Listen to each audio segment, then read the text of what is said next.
श्री राम।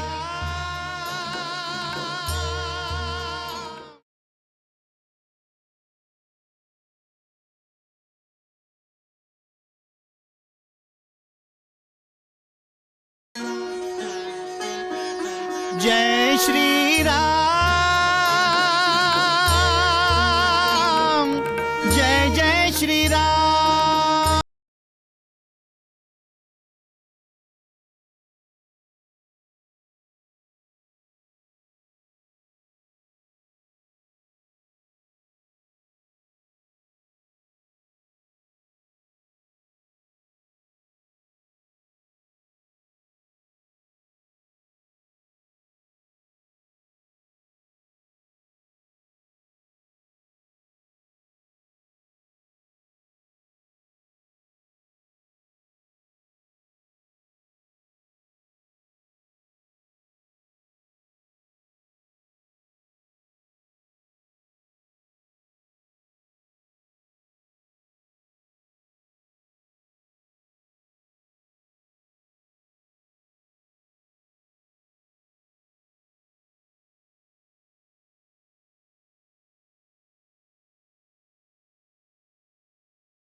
श्री राम जय राम जय जय राम, श्री राम जय राम जय जय राम, श्री राम जय जय राम।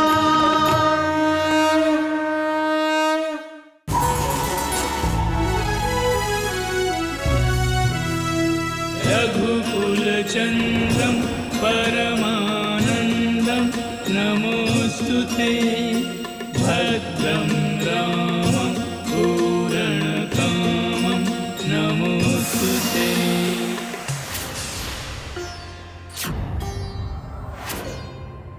संग गरुड़ को ला रहे पवन पुत्र कपिराज, प्रभु सेवा को आ रहे दोनों सेवक आज, करने राम का काज।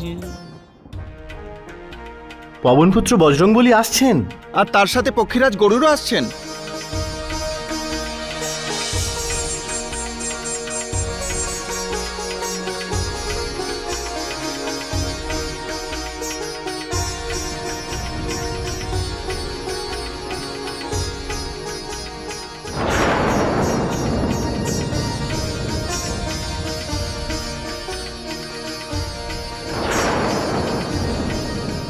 হে পক্ষীরাজ, দেখুন প্রভুকে।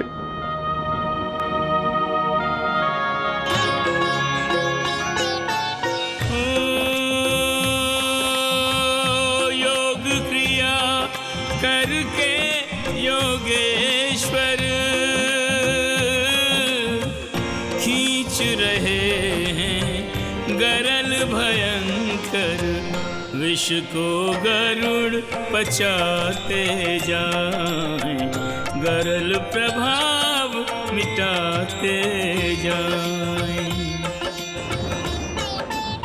ओ नील वर्ण की मिट गई छाया, मूल रंग दोनों ने पाया, गरुड़ की एक एक श्वास के संग दोनों की मूर्छा हो रही भंग। प्राण चेतना पा गए जग के प्राणाधार, প্রভু राम लखन को ভ্রাতা লক্ষণ, सबको हर्ष अपार, राम की जय जयकार।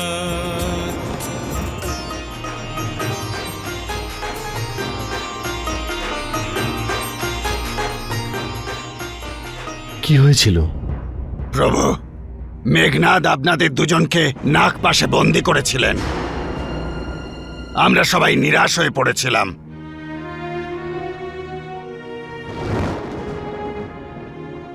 কিন্তু পক্ষীরাজ, গরুর দেব নাগপাশ থেকে মুক্ত করে আপনাদের দুজনের জীবন দান করেছেন।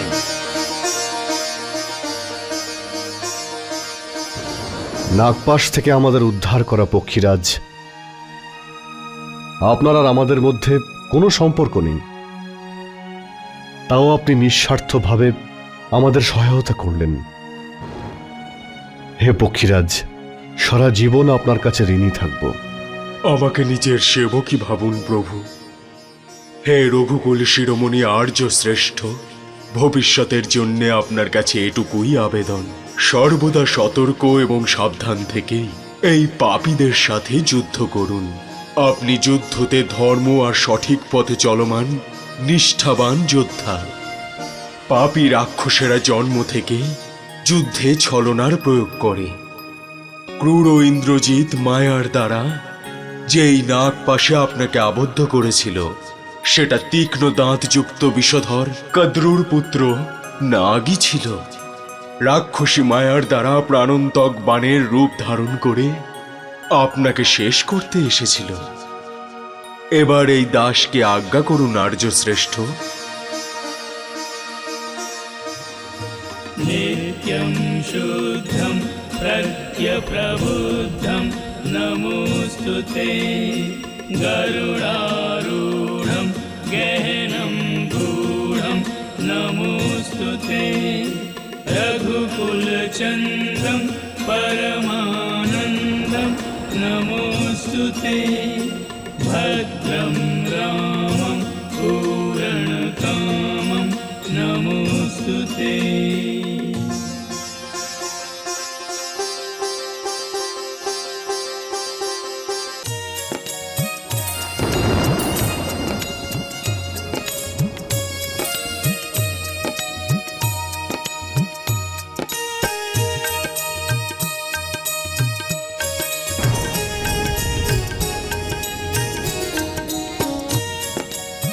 প্রভু, আমাদের আপনার কাছে একটা অনুমতি চাই।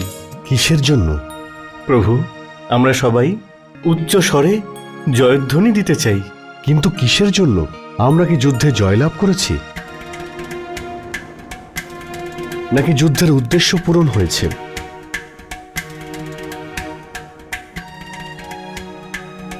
তাহলে রাতে জয়ধ্বনি কেন? প্রভু, আমাদের জয়ধ্বনি অহংকার প্রদর্শনের জন্য নয়। প্রভু, মাতা সীতা আপনার সংকটের ব্যাপারে হয়তো জানতে পেরেছেন, আর উনি নিশ্চয়ই চিন্তিত। এই জয়ধ্বনিতে আমরা ওনাকে এই বার্তাই দিতে চাই যে আর সংকটের কিছু নেই, এখানে সবকিছু ঠিক আছে। হ্যাঁ জ্যেষ্ঠ, আমাদের বানর সেনাদের হৃদয়ে যে আনন্দ উল্লাস রয়েছে, তা বৌদির কাছে পৌঁছনোর একটাই রাস্তা আছে। যেমন আপনাদের সবার ইচ্ছে। জয় শ্রীরাম, জয় শ্রীরাম, জয় শ্রীরাম, জয় শ্রীরাম, জয় শ্রীরাম, জয় শ্রীরাম, জয় শ্রীরাম, জয় শ্রীরাম, জয় শ্রীরাম। এই জয়ধ্বনি শ্রীরামের সেনাদের থেকে পাওয়া যাচ্ছে। এসব কি মাতা? এটা স্পষ্ট সীতা যে শ্রীরাম আর লক্ষ্মণ সম্পূর্ণ সুস্থ আছেন। এই জয়ধ্বনি কেবল তোমাকে শোনানোর জন্যই দেওয়া হচ্ছে যে প্রভু শ্রীরাম আর লক্ষ্মণ একদম ঠিক আছেন। জয় শ্রীরাম। বানর সেনারা এইরকম হর্ষ আর উল্লাস করছে কেন? কি পেয়ে গেছে ওরা? লঙ্কেশ্বরের জয় হোক। বানর সেনারা এরকম কোলাহল কেন করছে? বানর সেনা লঙ্কা দখল করেছে। রাম ও তার ভাই দুজনেই নাগপাশ থেকে মুক্ত। অসম্ভব! মুক্ত হয়ে গেছে কি করে? কে করলো এই অলৌকিকতা? পক্ষীরাজ গরুর। গরুর? গরুড়? বিষ্ণুর বাহন? ইন্দ্রজিৎ, সবার আগে গরুড়কে বধ করো। সেটা তো আমি যে কোনো সময় করতে পারি পিতাশ্রী। প্রথমে আমাদের শত্রুকে শেষ করতে হবে। এবারে আমি আমার তপবলে প্রাপ্ত অস্ত্র প্রয়োগ করে আগামীকালই এই যুদ্ধের পরিণতি টানব। আর যারা আজ উৎসব পালন করছে তারাই আগামীকাল সন্ধ্যায় দু চোখে জল নিয়ে বিলাপ করবে। পুত্র ইন্দ্রজিৎ, এখন আমার সমস্ত আশাই তোমার উপর নির্ভর করছে। আপনার এই পুত্র আপনার সব আশা পূর্ণ করবে পিতাশ্রী।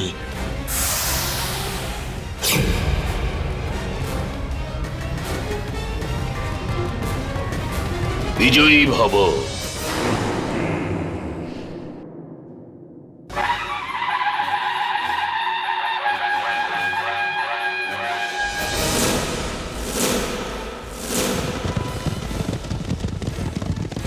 দেখছেন প্রভু, আজ ইন্দ্রজিৎ আর ওর সেনা গতকালের থেকেও বেশি উৎসাহিত।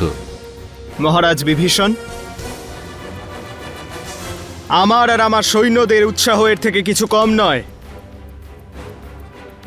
আর তার প্রদর্শন আমরা ইন্দ্রজিতের সামনে যুদ্ধক্ষেত্রে করব। ওর এই নাগপাশ অস্ত্রের অভিমান আজ আমি চূর্ণ করে দেব।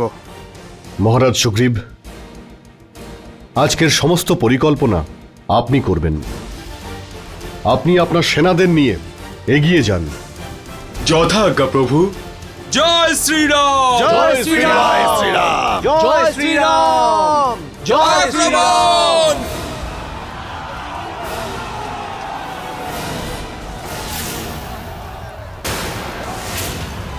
শোনো বনবাসীরা, আমি ইন্দ্রজিৎ তোমাদের সাথে যুদ্ধ করতে এসেছি। কোথায় লুকিয়ে তোমরা দুই ভ্রাতা? ওই নাগপাশের বিষ এখনো পর্যন্ত নামেনি নাকি? রাম, লক্ষণ, আমার সম্মুখে এসো। জয় শ্রীরাম! দুষ্ট পিতার দুষ্ট পুত্র, একবার নয় বারবার রাম নাম নে, তাহলে তুইও একদিন মুক্তি পাবি। আচ্ছা, তাহলে প্রথমে আমি তোকে উদ্ধার করছি।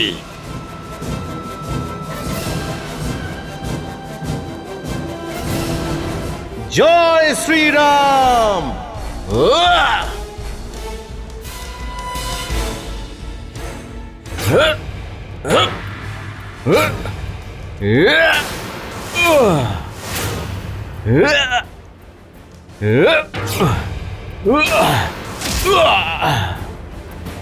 লক্ষণ, আজ্ঞা দাও জ্যেষ্ঠ, আজ আমি মেঘনাদকে শেষ করে দেব। আমার অস্ত্র ওকে বধ করার জন্য অধীর হয়ে পড়ছে।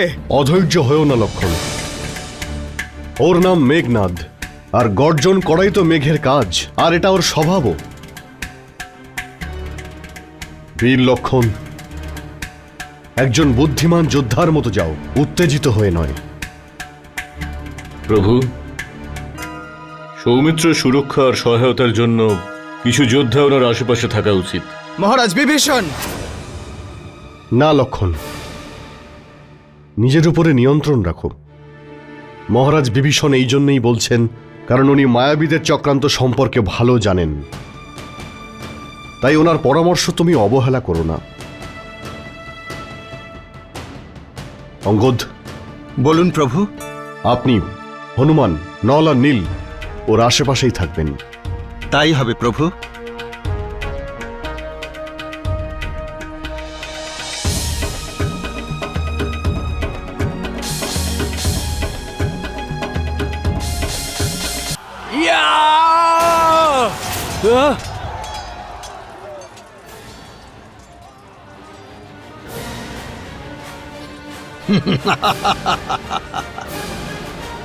এসো এসো মহাবলশালী লক্ষণ, এসো। নিজের সর্বাঙ্গ খুব ভালো করে পরীক্ষা করো। কালকের বিষের প্রভাব যদি না থেকে থাকে তবেই আমার সাথে যুদ্ধ করো, কেননা শক্তিহীন নির্বল লোকের সঙ্গে যুদ্ধ করা এই রাবণ পুত্র ইন্দ্রজিতের শোভা পায় না। নাম কি? তুই স্বয়ং এই ধরিত্রীতে শোভা পাস না, সেই জন্য আমি তোকে যমলোকে পৌঁছে দিচ্ছি।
লক্ষণ, এবার যদি কেউ তোকে বাঁচাতে পারে তাহলে বাঁচাক।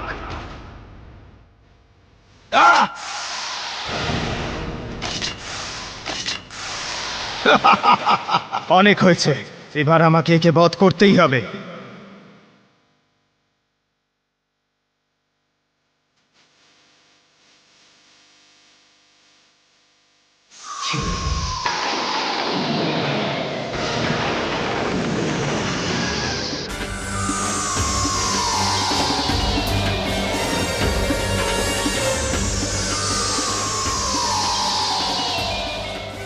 না লক্ষণ, ব্রহ্মাস্ত্র নয়।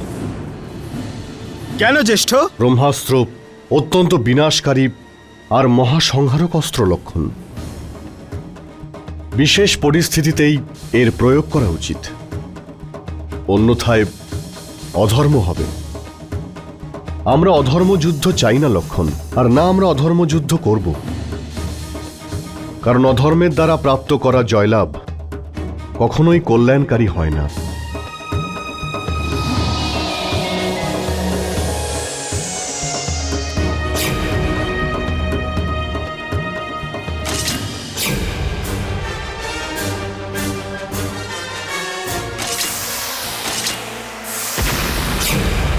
লক্ষণ, এবার তুমি আমার শক্তি অস্ত্র প্রয়োগ করতে বিবশ করছো। আজ আমি তোমায় এই যুদ্ধভূমিতে চিরকালের জন্য শায়িত করছি। হ্যাঁ,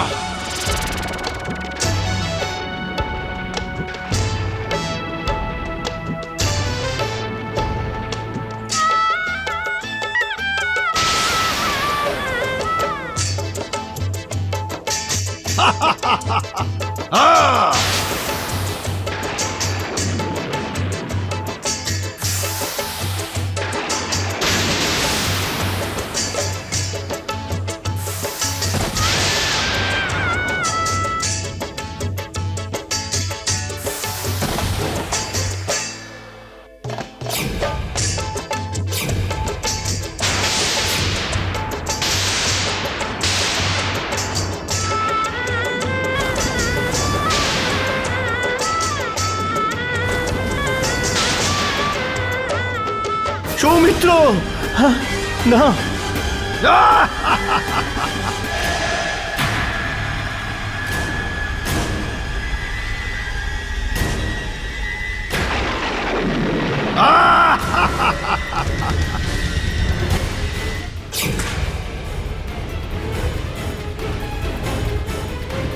ভ্রাতা লক্ষণ,